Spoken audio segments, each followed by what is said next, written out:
The baptism was a holy blessing, but that night, the baby was gone. The parents were told it had died. No body, no public funeral, just pious words. But then it happened again. And again. 21 times. Imagine that horror. What would you do if your child vanished like that? Tell me in the comments below. If you're drawn to the darkest secrets of history, subscribe to Host of Silence right now so you don't miss a single chilling true story. To understand how this horrific pattern began, we need to travel back to the seemingly idyllic town of Smithfield, Virginia, in 1853. The year was 1853, and the air of Smithfield, Virginia, hung thick with the scent of cured tobacco and the quiet hum of devout life. It was a town cradled by the James River, its existence woven into the fertile soil and the unwavering tenets of the Protestant faith. Life moved at the measured pace of the seasons, dictated by the planting and harvest, and by the solemn toll of St. Luke's church bell, which marked the passage of days with a reassuring, if sometimes somber, regularity. Here, reputation was currency, and piety was a crown. At the zenith of this quiet social order stood Jonathan and Eleanor Hawthorne. Jonathan, a man of 45 years, commanded respect with his imposing stature and a gaze that seemed to penetrate beyond mere surface. He moved with a deliberate slowness, his dark wool garments tailored to perfection, a silver-headed cane his constant companion. His voice, when it spoke, carried the weight of Scripture and the authority of a man who owned one of the largest tobacco plantations in the region. He was known for his profound religious devotion, his generous contributions to the church, and his seemingly boundless charity towards the less fortunate. Yet, beneath the veneer of public admiration, a silent, almost imperceptible apprehension often accompanied his presence, a feeling no one dared to articulate, lest it betray their own perceived lack of faith or gratitude. His wife, Eleanor, at 42, was the embodiment of refined grace. Her black mantillas and sober silk dresses bespoke a quiet elegance, complemented by a rosary of pearls that often rested in her delicate hands. She cultivated an image of boundless charity and unwavering devotion, her maternal gaze enchanting the children of the parish.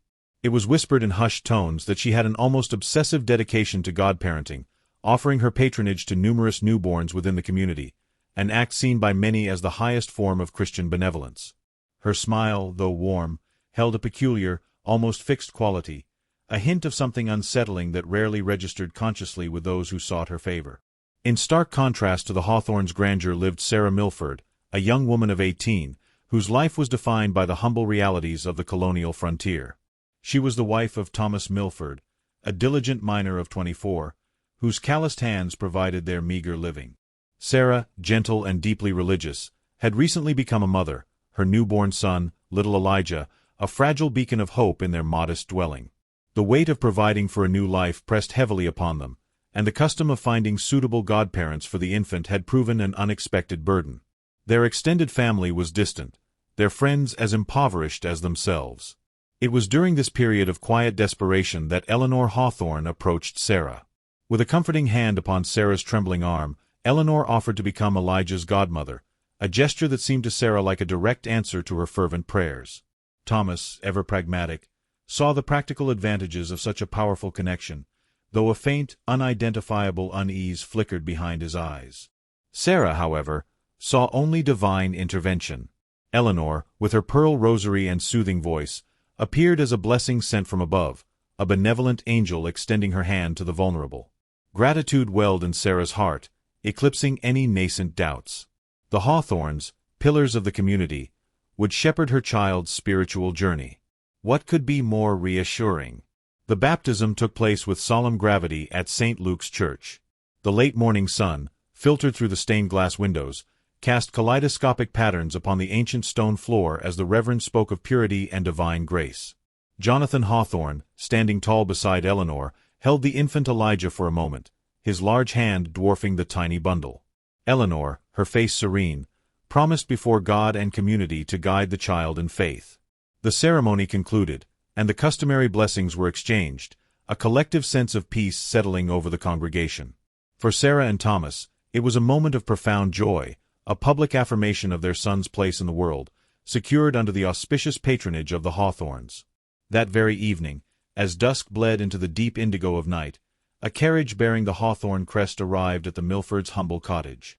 Eleanor, accompanied by Jonathan, stepped out, her demeanor radiating a quiet urgency.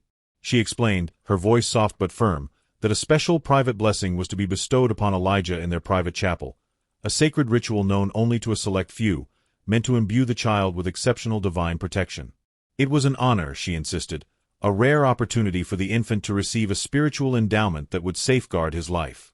Sarah, still basking in the glow of the morning ceremony, saw no reason to question the sincerity of Eleanor's words.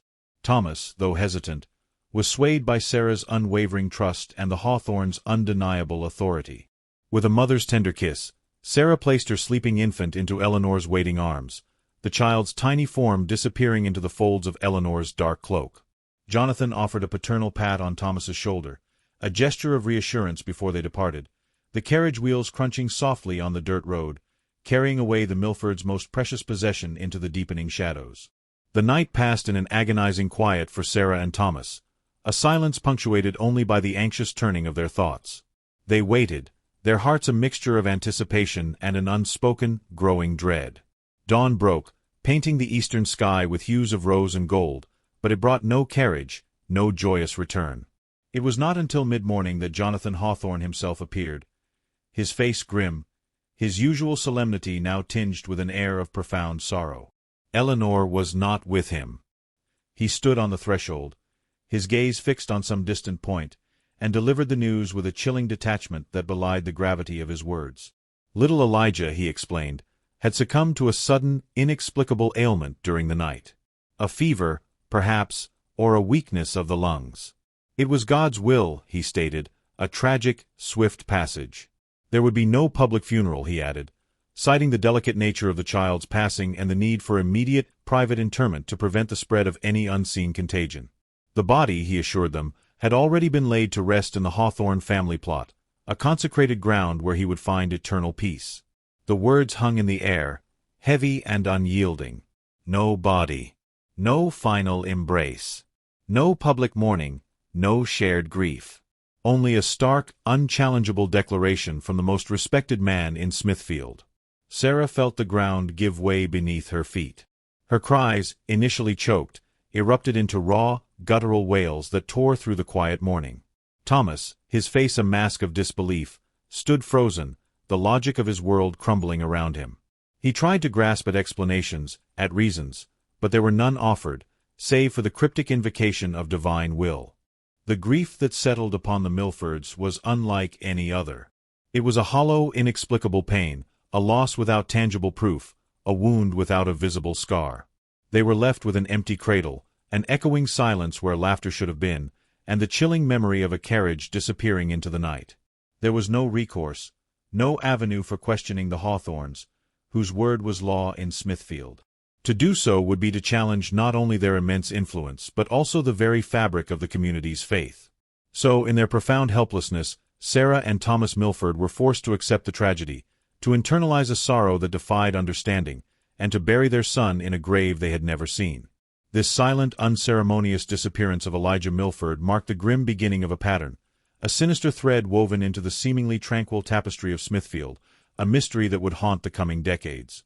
The quiet hum of Smithfield, a town perpetually caught between the whispers of the wind through tobacco leaves and the distant clang of a blacksmith's hammer, belied a deeper, more insidious rhythm that established itself over 3 decades. The year of young Sarah Milford's loss, 1853, marked not an isolated tragedy, but the ominous genesis of a pattern. As the years bled into one another, turning the calendar's pages from the 50s into the 60s, and then the 70s, the community, whether through a collective amnesia or a profound, unspoken fear, absorbed the recurrence of a chilling event. 22 more times, the narrative unfolded with a disturbing, almost liturgical precision. A new child, newly baptized, often into the modest families of farmers or laborers, would vanish. Each time, the esteemed Hawthorne family, Jonathan and Eleanor, stood as godparents, their presence a beacon of benevolence, their influence a comfort to the struggling parents. And each time, a variant of the same explanation echoed through the hushed streets. A sudden illness, a mysterious ailment, a swift and merciful passing. The details varied, a fever in the night, a cough that turned fatal, a child simply ceasing to breathe, but the outcome was immutable. The child was gone, and the Hawthornes, with their solemn expressions and their offers of aid for the funeral, were always there. The community, initially shocked by each individual loss, gradually grew accustomed to the phenomenon. It was an unspoken understanding, a shadow that stretched over the joy of new life. The Hawthornes, pillars of the church and generous benefactors, were beyond reproach. Their charity was legendary, their piety unquestionable. To suggest otherwise would be to blaspheme against the very foundations of Smithfield's moral fabric. So, the grief was born in silence, the questions stifled before they could form into coherent thoughts. The notion of a shared, sinister pattern remained unarticulated, relegated to the deepest, most unacknowledged corners of the collective consciousness. It was easier, perhaps, to believe in the capriciousness of fate, the cruel hand of God, than to confront the unsettling possibility of something far more malevolent lurking beneath the town's placid surface. By the early 1880s, when the year turned to 1883, the cycle had become an ingrained, if disturbing, aspect of Smithfield life. The memory of the very first disappearance, that of the Milford infant, had faded into the mists of time for most, replaced by a string of similar, equally tragic events. The Hawthornes, now in their mid-40s, continued to embody the town's ideals of wealth, piety, and compassion. Jonathan, with his imposing stature and silver-tipped cane, commanded respect. Eleanor, ever graceful in her dark silks and pearls, exuded an almost saintly aura, particularly when cradling an infant about to be baptized. Their home, a grand estate shrouded by ancient oaks, stood as a testament to their prosperity, an unyielding monument in a town that seemed to ebb and flow around it. It was into this subtly fractured, outwardly serene Smithfield that Margaret Ashford arrived. A widow, still in the flower of her 35th year, she carried with her an air of quiet distinction that immediately set her apart. She hailed from a family of Pennsylvanian merchants, a background that had afforded her an education rare for women of her time. Convent-schooled, she possessed not only the refined graces of a lady but also a sharp intellect honed by books and an understanding of the world beyond Smithfield's limited horizons. She knew the rudiments of law, the properties of herbs, and, most importantly, how to observe and deduce. Her arrival, prompted by a distant familial connection and the need for a fresh start after her husband's passing, was a ripple in the calm waters of the town. Jonathan Hawthorne, ever the astute observer of Smithfield's social currents, did not miss Margaret's presence. Her quiet elegance, her intelligent gaze, and the subtle air of independence she carried, were unlike anything he typically encountered. He was a man accustomed to deference, to the unquestioning admiration of those around him. Margaret, however, presented a different kind of challenge, an intriguing prospect. He began his courtship with a deliberate intensity, a calculated charm that few could resist. He called upon her, bringing gifts of freshly picked flowers from his estate, offering assistance with her new home, and engaging her in conversations that stretched beyond the usual pleasantries of weather and local gossip. He spoke of literature, of philosophy, of the broader world, subjects he rarely found others in Smithfield truly appreciated. Margaret, a woman of refined sensibilities and a keen appreciation for intellectual companionship, was initially flattered by Jonathan's attentions. He was undeniably charismatic, his voice deep and resonant. His eyes, though piercing, seemed to hold a genuine interest in her thoughts. He spoke with the authority of a man accustomed to command, yet tempered it with a surprising tenderness. He painted a picture of a life of comfort, of shared intellectual pursuits, and of the profound spiritual devotion that underpinned his very existence. Yet, as the days turned into weeks, and Jonathan's courtship intensified, Margaret's perceptive mind began to register subtle discordances. Small things, at first, almost imperceptible to anyone less observant. She noticed, for instance, the almost preternatural calm that settled over Eleanor Hawthorne even in moments of community distress, a serenity that bordered on the unnatural. She observed the way Jonathan's eyes, while engaging, sometimes held a fleeting, almost predatory glint, quickly masked by his cultivated geniality. She noted the meticulous order of the Hawthorne estate, not merely the tidiness of wealth, but an almost obsessive precision that seemed to extend to every aspect of their lives, including their interactions. There were the veiled references to the Hawthornes' generosity, often spoken by townsfolk with a peculiar mix of gratitude and a barely discernible unease. Margaret, with her outsider's perspective, found herself questioning the true nature of this benevolence. It seemed so absolute, so pervasive, yet it was often tied to moments of profound loss for others. She began to connect these disparate observations, like threads weaving together to form a faint, unsettling tapestry. Why did the Hawthornes, so wealthy, so influential, seem to take such a personal, almost proprietary interest in the children of the town's poorest families, particularly as godparents? Why did so many of these children, after their baptisms, simply vanish? The local gossip, often dismissed as idle chatter, began to take on a new significance under Margaret's scrutiny. She heard the hushed tales of sudden deaths, of families who, after their grief, were quietly, yet visibly, more prosperous. The Hawthornes, it was said, were quick to offer assistance, to cover funeral expenses, to provide a small sum that seemed to ease the sting of loss, or perhaps to buy silence. Margaret's initial flattery began to curdle into a subtle, growing distrust. Her intellectual curiosity, long a defining characteristic, now turned its keen edge towards the Hawthornes. She found herself observing them more closely, not as a potential suitor and his family, but as subjects of an unfolding mystery. Their public personas, so polished and unassailable, now seemed like meticulously crafted facades. The generosity that had initially seemed so admirable now felt like a carefully managed transaction. The silence of the community, once perceived as reverence, now struck her as something closer to fear. The more Margaret observed, the more the pieces of a disturbing puzzle began to align. The pattern of disappearances, once an abstract and unacknowledged concept, started to solidify in her mind, taking on a terrifying clarity. The Hawthornes, far from being the pillars of virtue they presented themselves to be, were becoming, in Margaret's increasingly discerning eyes, something else entirely.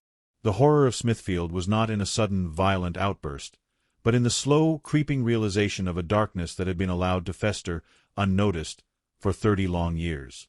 And Margaret, the educated widow from Pennsylvania, found herself standing at the precipice of that chilling discovery, her mind already beginning to formulate questions that Smithfield had long refused to ask. The pervasive silence of the Hawthorne mansion, often mistaken for piety, had begun to grate on Margaret Ashford's nerves. It was a silence that swallowed whispers, that muffled the truth, and she had grown adept at listening to what it did not say. Her initial observations, subtle probes into the household's routines and the peculiar habits of its residents, had deepened into a meticulous, almost obsessive study. She moved through the grand halls like a phantom herself, her presence quiet, her gaze sharp, missing nothing. Jonathan Hawthorne, with his imposing stature and solemn pronouncements, continued his courtship, a relentless, suffocating pursuit that Margaret endured with a practiced smile, all the while cataloguing his every gesture, every fleeting expression.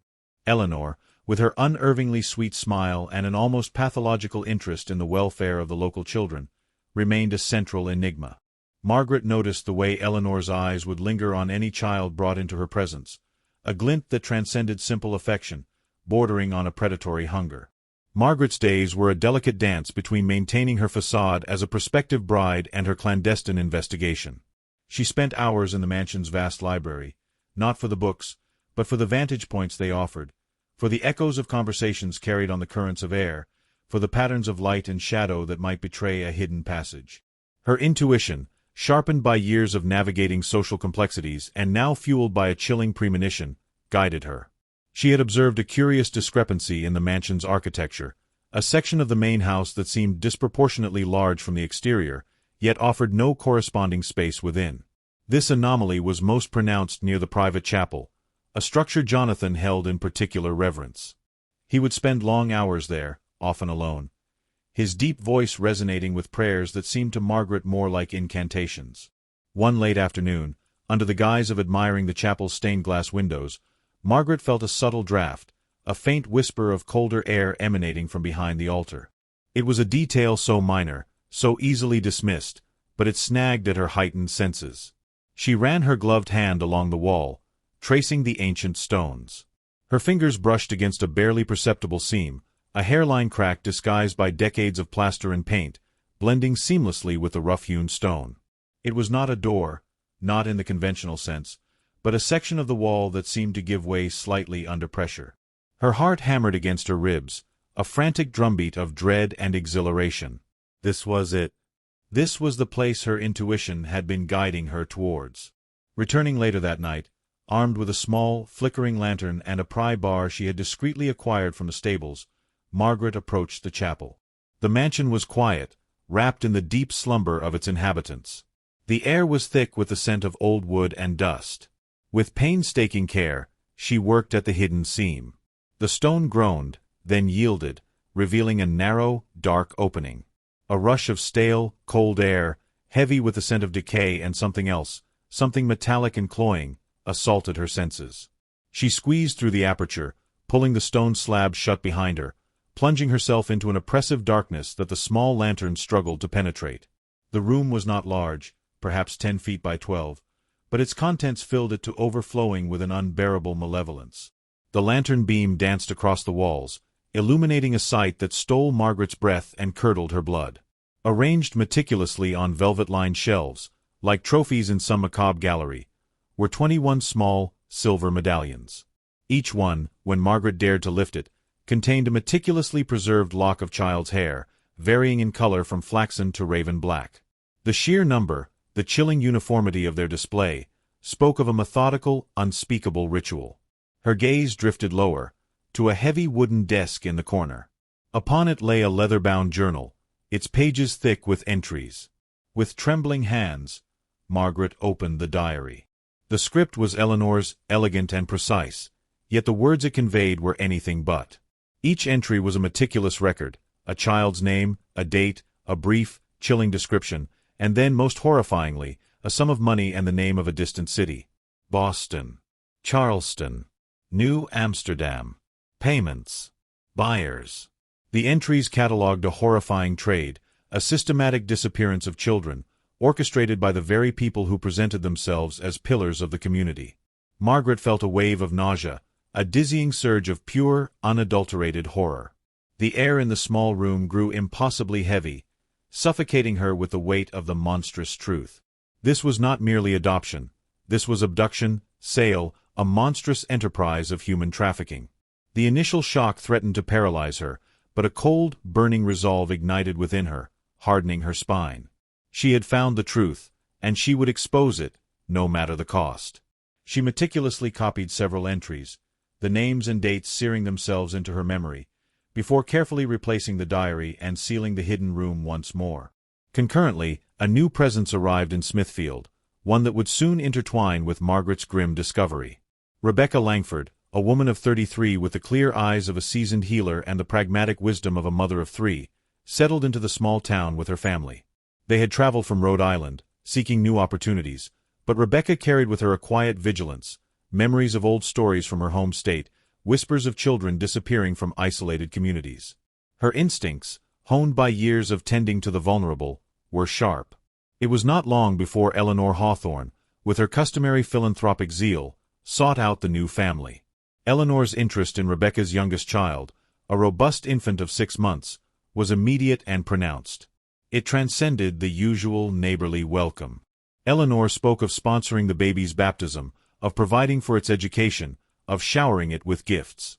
Her gaze, when it rested upon the child, held an intensity that bordered on the unsettling, an almost obsessive quality that pricked at Rebecca's innate sense of caution. This was not charity. It felt like a claim. Rebecca had heard of such things, of affluent families taking an unnatural interest in children from poorer households, and her suspicions, though nascent, began to solidify. Fate, or perhaps the town's small size, soon brought Margaret and Rebecca together. Margaret, seeking to understand the Langford family's history and the healer's reputation, made an excuse to visit. Their conversation, initially superficial, quickly deepened. Margaret, weighing the immense danger she was in, particularly with Jonathan's increasingly aggressive courtship and the looming specter of a forced marriage, decided to take a calculated risk. She spoke of her growing unease regarding the Hawthornes, cautiously at first, then with increasing candor, sharing details of Eleanor's peculiar interest in children and the chilling atmosphere of the mansion. Rebecca, in turn, recounted Eleanor's almost possessive attention to her own infant, and the disquiet it had stirred within her. As Margaret described the macabre contents of the secret room, the medallions, the diary entries, the names of distant cities, a shared horror settled between them. Rebecca's face, usually composed, paled as the full gravity of Margaret's words sank in. The pieces clicked into place with terrifying precision. They were not dealing with eccentric philanthropists, but with predators. The danger, especially for Margaret, trapped within the lion's den, was immediate and profound. They recognized the precariousness of their positions, the power and influence wielded by the Hawthornes, and the almost impossible task of exposing them. Yet, a silent understanding passed between them, a shared resolve. Margaret, with her keen intellect and access to the mansion's secrets, and Rebecca, with her practical wisdom, her knowledge of the surrounding communities, and her fierce maternal instinct, forged an unspoken pact. An alliance, desperate and strategic, was born in the quiet parlor of Rebecca's modest home. They would work together, meticulously, discreetly, to gather irrefutable evidence and expose the Hawthornes before Margaret was irrevocably bound to Jonathan, before more children vanished into the sinister maw of their monstrous trade. The clock had begun its relentless countdown. The air in St. Luke's church hung thick with the scent of beeswax candles and damp wool, a solemn hush broken only by the murmuring of the congregation. It was the day of the Langford child's baptism, a beacon of hope in the quiet town of Smithfield.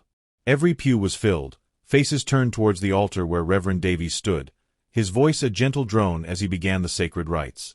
Jonathan and Eleanor Hawthorne sat in their accustomed front row, pillars of the community, their expressions serene, almost beatific. Eleanor, in particular, watched the infant with an almost possessive warmth, her gloved hands clasped over her pearl rosary. The moment arrived. The Reverend lifted the ewer, the water shimmering in the candlelight, poised to touch the child's brow. A collective intake of breath swept through the church, a silent reverence. Then, a voice, sharp and clear, cut through the hallowed silence, slicing through the solemnity like a blade. "Stop!" All heads whipped around. Margaret Ashford stood in the aisle, her usually composed features contorted by a raw, desperate courage. Her eyes, wide and blazing, fixed on Jonathan Hawthorne.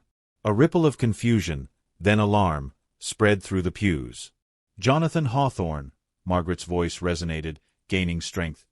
"You are a monster, a trafficker of souls. This man," she gestured wildly towards him, "he steals children. He sells them. He murdered young Sarah Milford's baby, and countless others." The words hung in the air, heavy and poisonous. A collective gasp rose from the congregation, a sound of utter disbelief. Faces paled, eyes darted between Margaret and Jonathan. The Reverend, ewer still suspended, looked as if he might faint.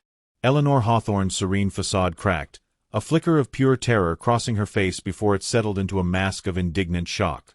Jonathan Hawthorne, initially frozen, his face a canvas of feigned outrage, slowly began to contort. The carefully constructed mask of piety crumbled, revealing something ancient and predatory beneath. His eyes, usually piercing, now glowed with an unholy fury.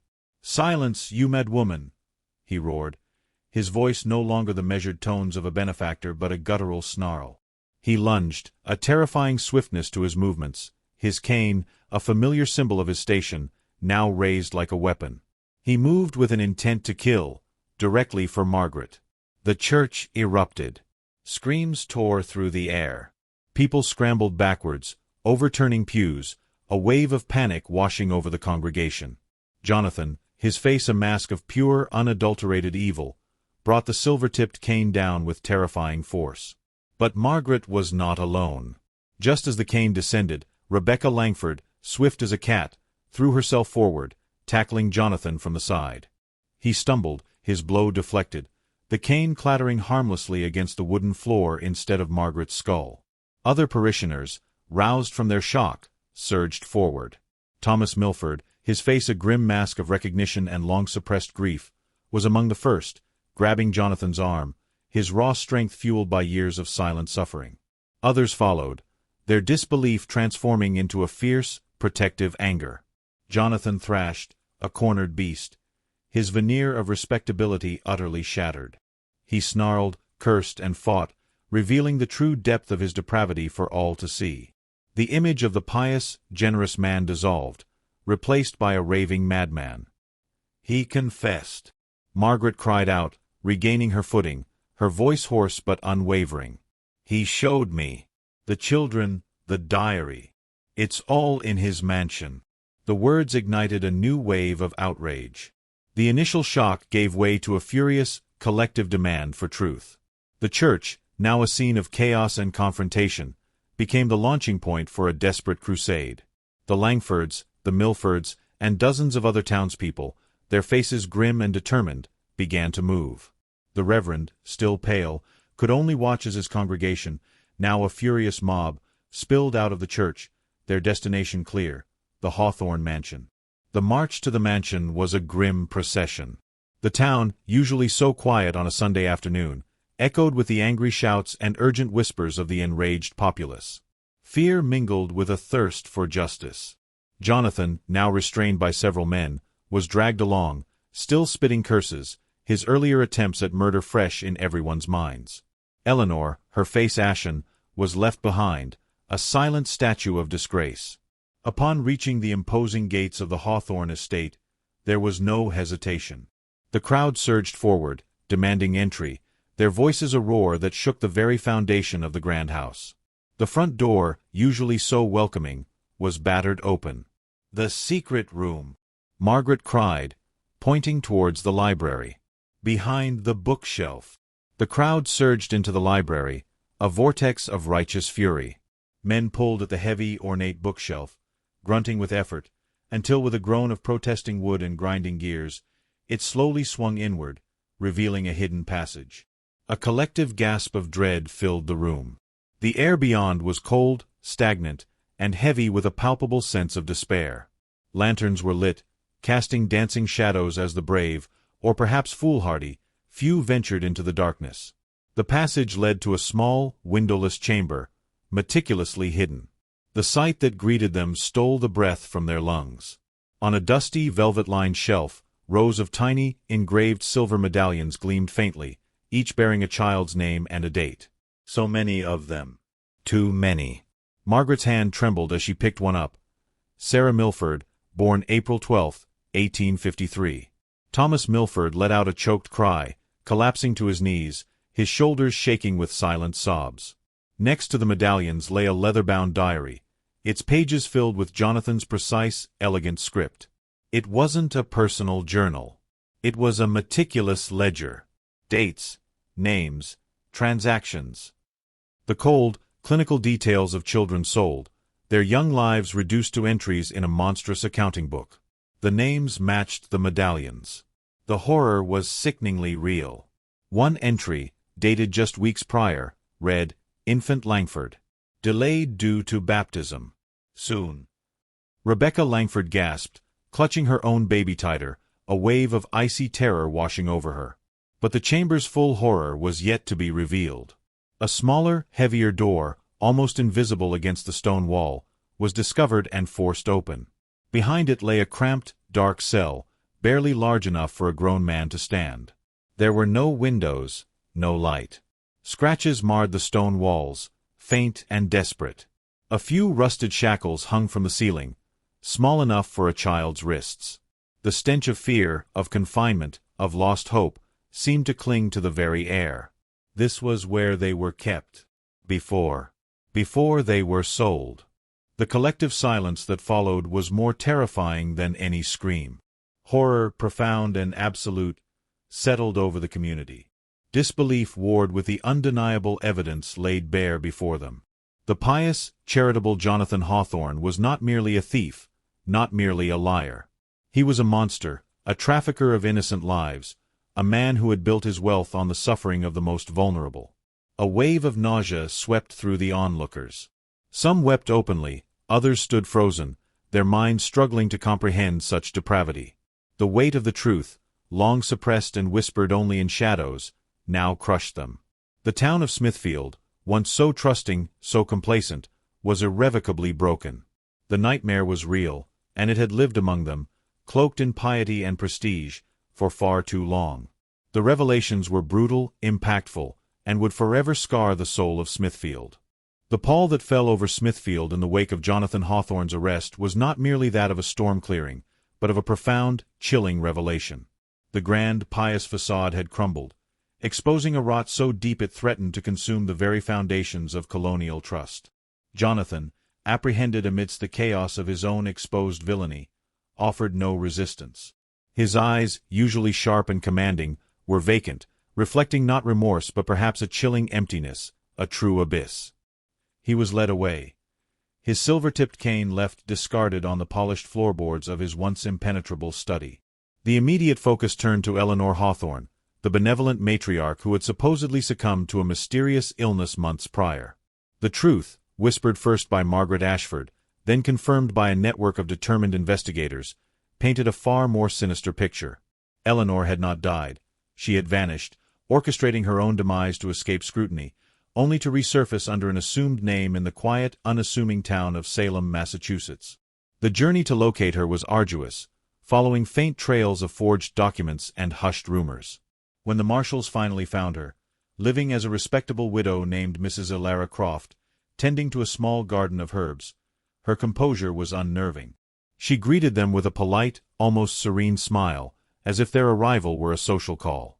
Only when the full weight of her identity and crimes was laid bare did a flicker of the old Eleanor, the one Margaret had seen behind the unsettling smile, cross her features. She, too, was taken into custody, her pearl rosary clutched tightly in her hand, a grotesque mockery of devotion. The trial that followed was an event unlike any seen in the colonies. News traveled like wildfire, carried by couriers and whispered in taverns from Boston to Charleston. The Hawthornes, pillars of the community, revered for their charity and piety, were unmasked as orchestrators of a vile trade in human lives. The testimonies were harrowing. Sarah Milford, her voice trembling but resolute, recounted the day she entrusted her infant to Eleanor. Other parents, their faces etched with years of unanswered grief, spoke of their vanished children. Margaret Ashford, her dignity unwavering, detailed her infiltration, her discoveries, and the chilling mechanisms of the Hawthornes' operation. Rebecca Langford, with her pragmatic intelligence, provided crucial insights into the medical aspects of the children's welfare, or lack thereof. Jonathan and Eleanor, despite their attempts to maintain an air of injured innocence, were confronted with irrefutable evidence. The jury, after weeks of agonizing deliberation, delivered a verdict that reverberated throughout the land: guilty. The sentence was swift, severe, and just, condemning them to the gallows, a public spectacle that served as a grim warning. Yet, even as justice was served, a deeper, more agonizing quest began: the search for the missing children. Investigators fanned out across the colonies, tracing the Hawthornes' intricate network of contacts, following every lead, no matter how faint. The results were bittersweet, a testament to both enduring hope and profound despair. Of the 21 children confirmed missing from Smithfield, 9 were eventually located. Some were found living in distant households, under new names, often unaware of their true origins. Others were discovered in various states of neglect, their young lives irrevocably altered. The reunions, when they occurred, were fraught with a raw, overwhelming emotion. Joy mingled with the crushing weight of lost years. But for the remaining 12, the trail went cold. Their fates remained a painful, unresolved mystery, a perpetual ache in the heart of the community, a stark reminder of the depths of the Hawthornes' depravity. In the aftermath, Smithfield grappled with its shattered innocence. The sprawling Hawthorne mansion, once a symbol of wealth and unassailable prestige, underwent a profound transformation. Stripped of its opulent furnishings and its dark history purged, it was repurposed, reborn as the Hawthorne Haven, an orphanage dedicated to the care and upbringing of the rescued children and other waifs of the colony. It became a beacon of redemption, a place where new life could flourish amidst the ghosts of past horrors. St. Luke's Church, where the Hawthornes had once presided with such false piety, became a different kind of sanctuary. It was consecrated anew, transformed into a place of pilgrimage and solemn remembrance, its quiet pews now filled with those who came to mourn the victims, known and unknown, and to reflect on the fragility of human trust.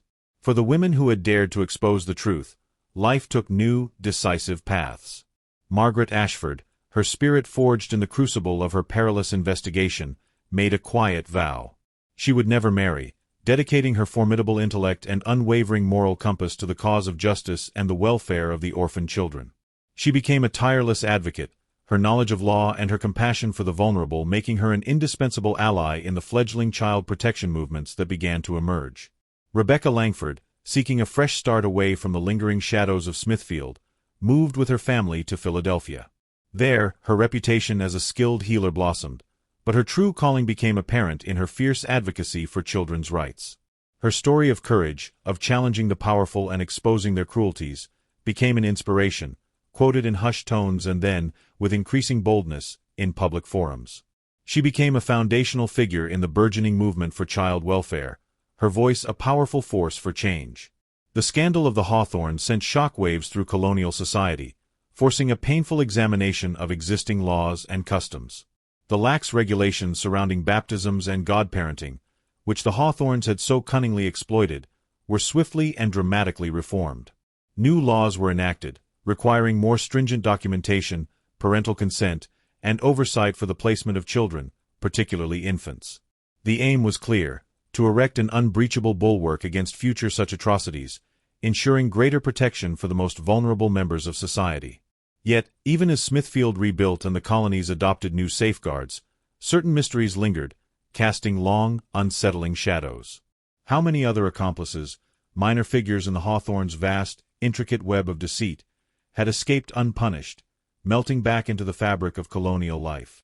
How many other children, perhaps never formally registered or reported missing, had simply vanished into the maw of similar, yet undiscovered, operations? The story of the Hawthornes became more than just a local tragedy. It evolved into a dark legend, whispered around hearths and recounted in cautionary tales.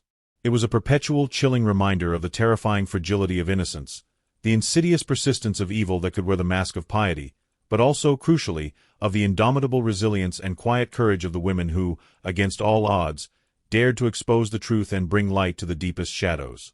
This isn't just a chilling tale from the past. It's a stark reminder of how easily the most profound evil can masquerade as benevolence, and how trust, once given, can become the very chain that binds the innocent. The story of the Hawthornes forces us to confront an unsettling truth: that sometimes the deepest horrors aren't found in forgotten crypts or shadowed forests, but behind the elegant facades of respectability, within the very hearts of those we are taught to revere. It makes you wonder, doesn't it, how many such shadows still linger unseen beneath the surface of our own world, waiting for the opportune moment to ensnare the vulnerable? What do you find most unsettling about the Hawthornes' legacy, and what does it tell us about the true nature of deception and power? Share your thoughts and reflections in the comments below. And if you're brave enough to continue exploring the darker chapters of history with us, be sure to hit that subscribe button. Until next time, stay vigilant, and remember, not all monsters hide in the dark.